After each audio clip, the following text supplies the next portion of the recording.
The first step towards achieving your dreams is having the right coach. Get the best education with forensic classes by Diksha and make your NET forensic exam dreams come true. Download the app now. Before starting today's class, a quick reminder that we have an application. Application की link आपको description में मिल जाएगी, वहां से आप इसे download कर सकते हैं. आप प्ले स्टोर से भी इसे डाउनलोड कर सकते हैं एंड ऐप स्टोर से भी इसे डाउनलोड कर सकते हैं. जैसे आप एप्लीकेशन डाउनलोड करेंगे आपको लॉगिन करना होगा. लॉगिन करने के बाद आप स्टोर पर क्लिक कर सकते हैं. स्टोर में आपको कोर्स लिस्ट मिलेगी. इस कोर्स लिस्ट में से आप अपना डिजायर्ड कोर्स सेलेक्ट कर सकते हैं एंड एनरोल कर सकते हैं. फॉर एग्जाम्पल, अगर मैं फोरेंसिक साइंस एंड नेट की प्रिपरेशन कर रही हूँ तो मैं फोरेंसिक साइंस नेट का कोर्स सेलेक्ट करूंगी. अगर मैं क्रिमिनोलॉजी की प्रिपरेशन कर रही हूँ तो मैं यूजीसी नेट क्रिमिनोलॉजी का कोर्स सेलेक्ट करूंगी. अगर मैं मास्टर्स की प्रिपरेशन कर रही हूँ और मुझे सेमेस्टर क्लासेस चाहिए तो मैं सेमेस्टर क्लासेस का कोर्स चूज करूंगी. फॉर एग्जाम्पल, अगर मैं यूजीसी नेट फोरेंसिक साइंस की प्रिपरेशन कर रही हूँ तो मैं फोरेंसिक साइंस का कोर्स चूज करूंगी. अगर मैं क्रिमिनोलॉजी की प्रिपरेशन कर रही हूँ तो मैं क्रिमिनोलॉजी का कोर्स चूज करूंगी. इसके अलावा सेमेस्टर क्लासेस भी अवेलेबल है एंड फोरेंसिक के फील्ड में जितने भी entrance examination, BSc entrance examination, MSc entrance examination के कोर्सेज भी अवेलेबल हैं. इसके अलावा साइंटिफिक ऑफिसर, साइंटिफिक असिस्टेंट के कोर्सेज भी अवेलेबल हैं. तो आप अगर किसी भी एंट्रेंस एग्जामिनेशन, किसी भी कॉम्पिटिटिव एग्जामिनेशन की प्रिपरेशन कर रहे हैं फोरेंसिक साइंस या क्रिमिनोलॉजी के फील्ड से, तो वो सारी की सारी क्लासेस आपको सिर्फ और सिर्फ मिलेंगी हमारे एप्लीकेशन पे. तो हमारा एप्लीकेशन डाउनलोड आप कर सकते हैं. Get to download our application and start your preparation with us. So basically we have two types of courses in our application, video lecture course and study material course. So video lecture course में आपको सारी की सारी चीजें मिलती हैं. Video lectures, PDF, study material, mock test, previous year question paper, everything. Study material course में आपको सिर्फ और सिर्फ study material, previous year question papers और मॉक टेस्ट मिलते हैं. वीडियो लेक्चर्स उसमें इंक्लूडेड नहीं होते हैं. So that's the basic difference between video lecture course and study material course. So it's clear now. You can join these classes according to your preparation and start preparing with us. Crime scene के types कितने होते हैं. अब हमने ये तो देख लिया कि क्राइम सीन इंपॉर्टेंट है, क्राइम सीन क्या क्या इंडिकेट करता है, what indication crime scene gives you in order to evaluate the things up. But crime scene के टाइप्स क्या होते हैं, how many types we have. Crime scene के कितने टाइप्स हैं हमारे पास. तो टोटल 3 टाइप के होते हैं, आउटडोर, इंडोर एंड कन्वेइंग.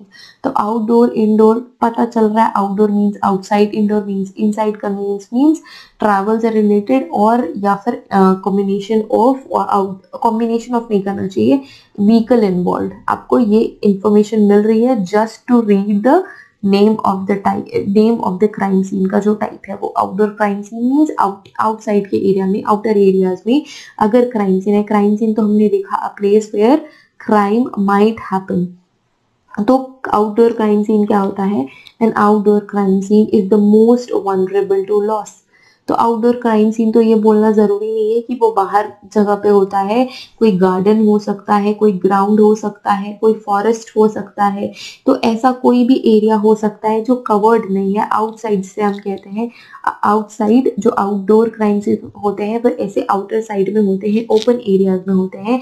इसी वजह से ही that's why they are the most vulnerable and easy to वो इजी होते हैं. They can lose the evidences easily. कौन से crime scene, outdoor crime scene. तो आउटडोर क्राइम सीन क्या कहलाते हैं, बहुत ही वनरेबल होते हैं, मोस्ट वनरेबल एंड लॉस. बहुत जल्दी वनरेबल होते हैं, सिचुएशन इतनी वनरेबल होती है कि लॉस के चांसेस बहुत ज्यादा होते हैं. Contamination and damaging effects on biological evidence in a short period of time. Contamination भी आउटडोर की सिचुएशन में कंटामिनेशन और डैमेजिंग इफेक्ट्स ज्यादा होते हैं in biological evidence. Biological evidence इतने ज्यादा सेंसिटिव होते हैं. फॉर एग्जाम्पल ब्लड, अगर आपको सलाइवा का लेना है, सलाइवा, स्वेट, सीमेन, तो ये सारे के सारे जो आपके बायोलॉजिकल एविडेंस है,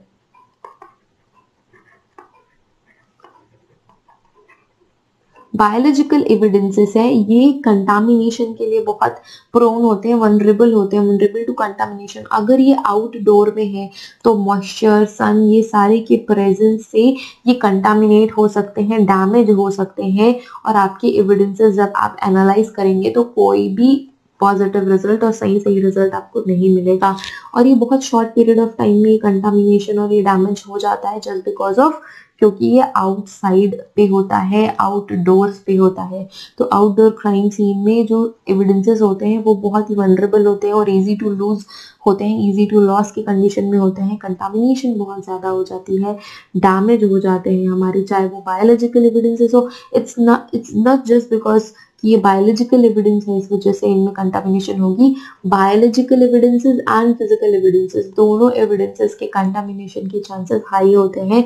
बायोलॉजिकल एविडेंसेस तो डैमेज हो जाते हैं, कंटामिनेट हो जाते हैं due to environmental factor, but जो फिजिकल एविडेंसेस है आउटडोर्स में बहुत सारे मल्टीपल एनिमल्स एंड ह्यूमंस के कांटेक्ट में अगर जो फिजिकल एविडेंसेस है वो भी कांटेक्ट में आते हैं तो ये भी डिस्ट्रॉय हो जाएंगे, ये भी प्रॉपर वे में आपको आउटडोर क्राइम सीन्स पे नहीं मिलेंगे। तो आउटडोर क्राइम सीन्स बहुत सेंसिटिव एरिया होता है, बहुत वनरेबल एरिया होता है, क्योंकि आउटडोर क्राइम सीन में physical evidence and biological evidence, both the evidence are prone to damage, तो बहुत डैमेजिंग वाली सिचुएशन हो जाती है। इसीलिए क्राइम सीन का जो आउटडोर क्राइम सीन होता है, we have to process that first.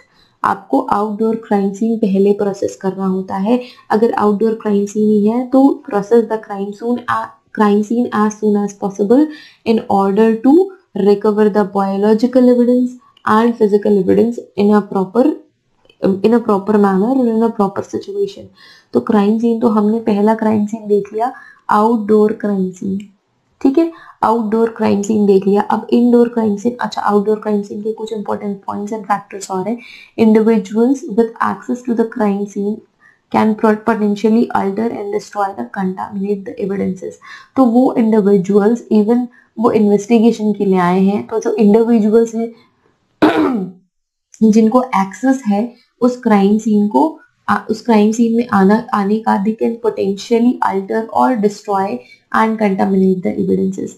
तो जो इंडिविजुअल्स जिन्हें एक्सेस होता है, अब ऐसा नहीं है कि आउटडोर क्राइम सीन में लिमिटेड पीपल्स को एक्सेस है, अगर वहां पे इन्वेस्टिगेशन शुरू भी नहीं हुई है बट आउटडोर में multiple person can access that particular area. अगर उनको पता ही नहीं है कि that area is a crime scene, तो अगर वहां पे मल्टीपल पीपल का एक्सेस है तो वो जो क्राइम सीन है वो अल्टर हो जाएगा, चेंज हो जाएगा, डिस्ट्रॉय हो जाएगा और कंटामिनेट हो जाएगा। क्राइम सीन में जो एविडेंस है सारे के सारे डिस्ट्रॉय हो जाएंगे, अल्टर हो जाएंगे। Destruction and deterioration of evidences due to environmental condition, जैसे कि मैंने बोला, due to environmental conditions such as heat, cold, rain, snow, तो wind, तो ये सारे के सारे they called rapid and effective protection of biological evidence. तो इनको रैपिड और इफेक्टिव प्रोटेक्शन चाहिए बायोलॉजिकल एविडेंसेस को। Heat, cold, rain, snow, wind, इन सारे बायोलॉजिकल फैक्टर से रैपिड प्रोटेक्शन आपको देनी होगी to all the biological evidences. अगर वहां पे बायोलॉजिकल एविडेंस प्रेजेंट है, उस क्राइम सीन में बायोलॉजिकल एविडेंस अगर प्रेजेंट है तो आपको रैपिड प्रोटेक्शन उस बायोलॉजिकल एविडेंस को देनी होगी in order to protect that biological evidence from wind, snow, rain, cold and heat। Destruction and deterioration evidence का environmental conditions such as heat, cold, rain, snow and wind से बहुत high हो जाता है। So you have to give the biological evidences protection as soon as possible। Evidences that cannot be protected under these conditions, those evidences that cannot be protected under these conditions should quickly collected। अगर आप protection नहीं दे सकते, if you are not able to protect that biological evidence, then quickly collect that biological evidence और physical evidence, both the evidences जिन्हें आप protect नहीं कर सकते और अगर ऐसी कंडीशंस हैं तो आपको क्विकली कलेक्ट कर लेनी चाहिए। क्विकली आपको कलेक्शन करना होगा विथ कॉम्प्रोमाइजिंग इट्स इंटीग्रिटी। तो आपको अगर उसकी इंटीग्रिटी को कॉम्प्रोमाइज नहीं करना है, उसकी इंटीग्रिटी को बनाए रखना है, तो आपको वो एविडेंसेस का कलेक्शन जल्दी कर लेना होगा। When encountering a combination of indoor and outdoor scene, process the outdoor component first। अगर indoor and outdoor दोनों टाइप का क्राइम सीन है, फॉर एग्जाम्पल एक घर है तो घर में भी अगर इंडोर में मर्डर अंदर पे हुआ है एंड ये कोई गार्डन है, उनके घर का गार्डन है, ये कोई गार्डन है, हाँ, तो यहाँ पे उनका गार्डन है, ये उनके घर के एरिया का ही गार्डन है, तो घर के एरिया के गार्डन से घर पे मर्डर करके इस डेड बॉडी को बाहर लाके अगर उसने इस बॉडी को डिस्पोज करने की कोशिश करी है, तो कुछ एविडेंसेस घर के अंदर भी है, कुछ एविडेंसेस इस ग्राउंड में भी है, और कुछ एविडेंसेस इसके बैकयार्ड, फॉर एग्जांपल बैकयार्ड में भी है। तो ये इंडोर, ये जो इनसाइड वाला है तो ये इंडोर कहलाएगा, ये इंडोर क्राइम सीन हुआ, और ये क्राइम सीन हो गया आउटडोर। तो ये कॉम्बिनेशन हो गया इंडोर एंड आउटडोर दोनों का।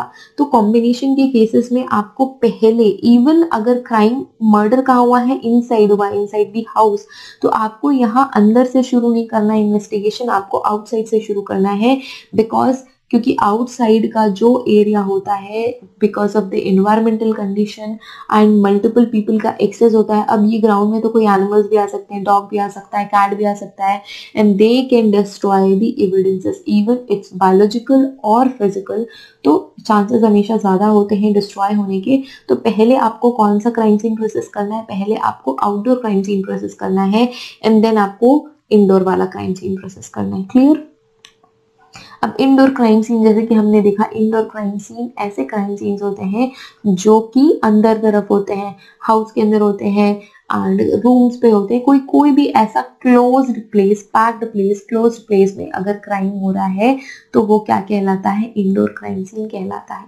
Compared to another outdoor crime scene, evidences and indoor crime scene at indoor crime scene is generally less susceptible to environmental loss. Yes, जो भी क्राइम सीन अंदर के प्लेसेस में हो रहे हैं, inside the house, inside the house, inside the room, inside the hall, कोई भी इंडोर क्राइम सीन अगर आप आउटडोर क्राइम सीन से कंपेयर करें तो लेस ससेप्टेबल होते हैं एनवायरमेंटल डैमेजेस से एंड डिटेरियोरेशन ऑफ चेंजेस। तो डीले जो होता है, डिलेटेरियस जो चेंजेस होते हैं, जो डीले होने के चेंजेस होते हैं as compare to the outdoor crime scene, थोड़े से प्रोटेक्टेड होते हैं इन इंडोर क्राइम सीन। अगर आप आउटडोर क्राइम सीन को प्रोसेस करने के लिए डीले करेंगे तो अल्टर हो जाएगी सिचुएशन आउटडोर के केसेस में।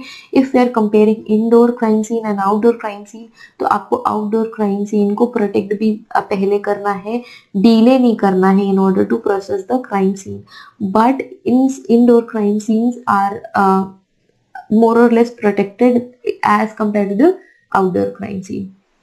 The possibility of loss and contamination from multiple people accessing the scene is greatly increased. But अगर ये पॉसिबिलिटी हम देखें कि लॉस अगर होना है तो वो किसकी वजह से होगा, कंटामिनेशन से होगा। If multiple people are assessing the indoor crime scene, तब जाके लॉस की पॉसिबिलिटी बनेगी। अगर लिमिटेड पीपल आर इन्वेस्टिगेटिंग और limited people are assessing the indoor crime scene, then possibility कम है आपके लॉस की। अगर मल्टीपल पीपल असेस कर रहे हैं उस इंडोर क्राइम सीन को तो पॉसिबिलिटी हाई है कि आपका जो क्राइम सीन है वो अल्टर हो जाए, आपके जो एविडेंसेस हैं वो डिस्ट्रॉय हो जाए।